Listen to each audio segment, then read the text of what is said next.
सुशांत 24 साल का दिखने में डिसेंट और स्मार्ट लड़का था। अंकिता को उसने पहली बार एक शॉपिंग मॉल में देखा था। अंकिता देखने में किसी परी जैसी थी। सुशांत को अंकिता को देखते ही पहली नजर का प्यार हो गया। उस दिन सुशांत अंकिता को देखकर ऐसे मदहोश हुआ कि ना उसे अंकिता से मिलने की सूझी, ना ही उसने सोचा कि उसका नाम या नंबर पता किया जाए। बस वही मूर्ति की तरह खड़ा होकर उसे देखता रहा। अंकिता थोड़ी देर बाद वहां से चली गई। अंकिता के चले जाने के बाद सुशांत का सुख चैन सब चला गया। सुशांत को लगने लगा अगर वह अंकिता को फिर से नहीं मिलता है तो शायद उसकी जान निकल जाएगी। यह एहसास जितना दुखदाई था उतना ही अनोखा था। कहीं ना कहीं उसे ये सब अच्छा लग रहा था। शायद यह प्यार था, सच्चा प्यार। अंकिता को ढूंढने का और कोई जरिया था नहीं, इसलिए सुशांत अब हर दिन उसी मॉल में जाकर इंतजार करने लगा कि किसी दिन अंकिता वापस वहां आएगी तो वह उससे मिल पाएगा। पूरे 2 हफ्तों तक वह लगातार उस मॉल में जाता और पूरा पूरा दिन वहां पर अंकिता का इंतजार करता और हर आने जाने वाले लोगों पर नजर रखता। 2 हफ्ते बाद उसके सब्र का फल उसे मिला और एक दिन अचानक अंकिता खुद उसी के सामने आकर खड़ी हो गई। अचानक अंकिता को अपने सामने देख वो बहुत खुश हो गया और शॉक्ड भी। उसके मुंह से कोई शब्द नहीं फूट रहा था। जब काफी देर तक वह कुछ भी नहीं बोला तो अंकिता ने उसे कहा, क्या हुआ? इतने दिनों से मेरा इंतजार कर रहे हो और अब जब मैं सामने खड़ी हूं तो तुम मुझसे बातें नहीं करोगे? सुशांत ने चौंकते हुए कहा, हाँ करूंगा, बिल्कुल करूंगा। लेकिन पहले यह तो बताओ तुम्हें कैसे पता कि मैं इतने दिनों से यहाँ तुम्हारे लिए आता हूँ? मुझे यह सब इसलिए पता है क्योंकि जिस दिन से तुमने मुझे देखा और उसके अगले दिन से तुम यहाँ हर रोज मेरी तलाश में आने लगे, उसी दिन से मैंने भी तुम पर जासूसी करना शुरू कर दी थी। अंकिता ने कहा। सुशांत के मन में एक और सवाल कौन था, उसने पूछा, अच्छा यह तो समझ में आया कि तुमने मुझ पर बरोबर जासूसी की है, लेकिन फिर भी यह क्लियर नहीं हुआ कि तुम्हें कैसे पता चला कि मैं तुम्हारी तलाश में यहाँ पर आता था।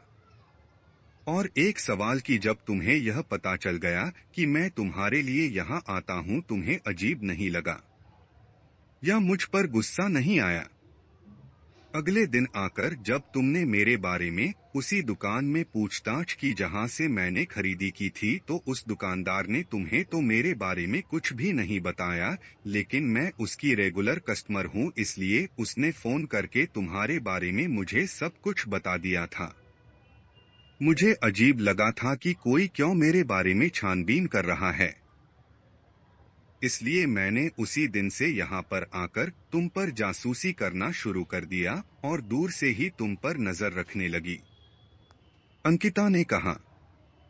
अंकिता आगे बोली, उस दिन सिर्फ तुम्हें ही मैं पहली नजर में पसंद नहीं आई थी, मैंने भी तुम्हें मॉल में देखा था और मुझे भी तुम अच्छे लगे थे।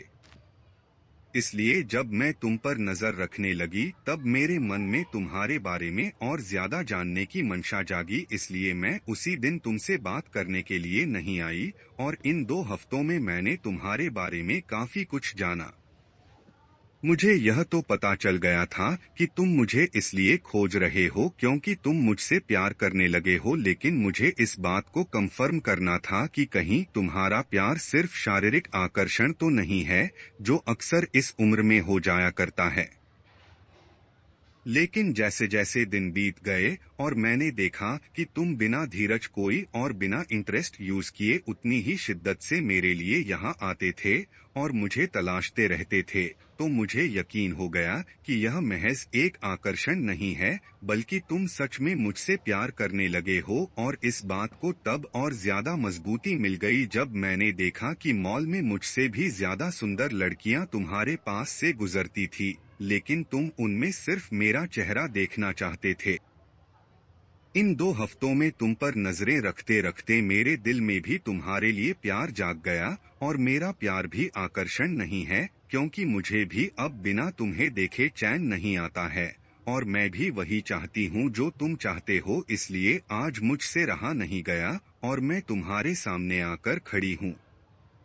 सुशांत ने अंकिता को अपना नाम बताया और उसका नाम पूछा और उसे प्रपोज किया।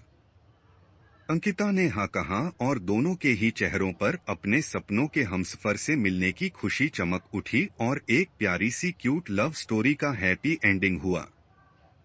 दोस्तों, अगर यह कहानी आपको अच्छा लगे तो लाइक और सब्सक्राइब कर दीजिए। धन्यवाद।